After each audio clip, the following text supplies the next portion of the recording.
आज आम करवा उपमा। बर्तमान कड़े भल भाव में तातिला किसी सुजी पकातु।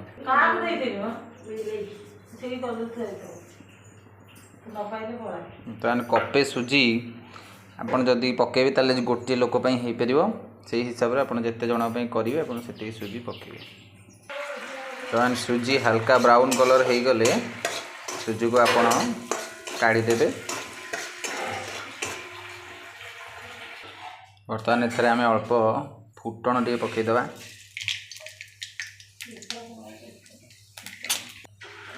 तापर किसी सुखिला लंका पकातु। तापर भृषुंग पत्र टे पकईदे।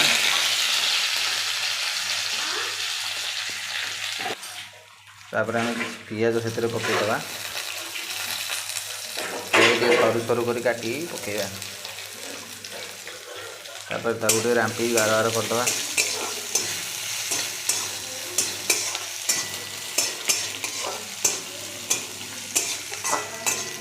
किसी समय रांपी गार गार करूँ।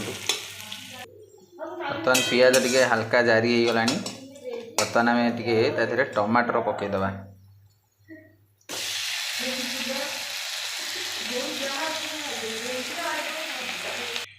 टमाटर को ये भाव में पिठा खड़िकार टे क्रैश करदे।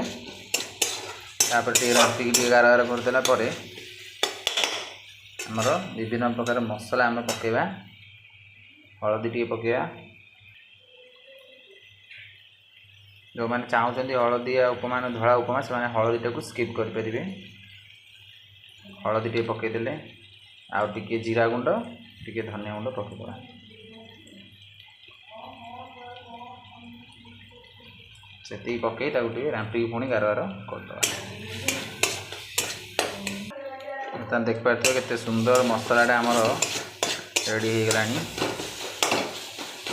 बर्तमान एथरे 2 ରୁ 2.5 कप पानी देदेवा। जी आप देवे सुजी सुजी हिसाब से आपड़ तार 2 गुण कि 2.5 गुण पानी देले आपणकर मसलाटा सुजीटा ठीक हम। पुणी टे रांपिक टे गार गार करदे। एत सुंदर आमर देखा जाउची।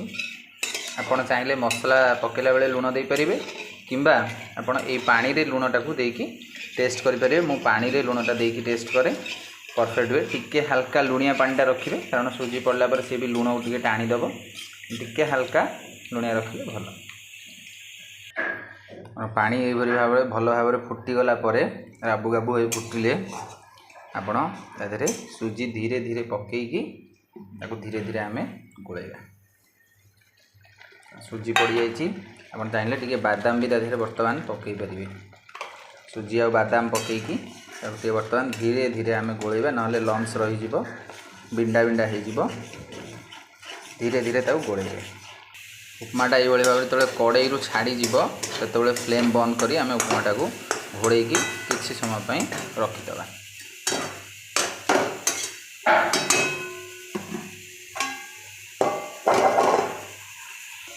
आप देख पारे कि भाया सुंदर उपमा आमर होली पानीटा मेंटेन कर रखिले ये भाव में आपणर कादुआ हेनी सुंदर उपमा हम। आउ जहाँ रेसिपी दरकार आप कमेंट रे कहतु। नॉनभेज खाएनी कि नॉनभेज रोषे कैनि आप भेज आइटम जहाँ कहे करवा।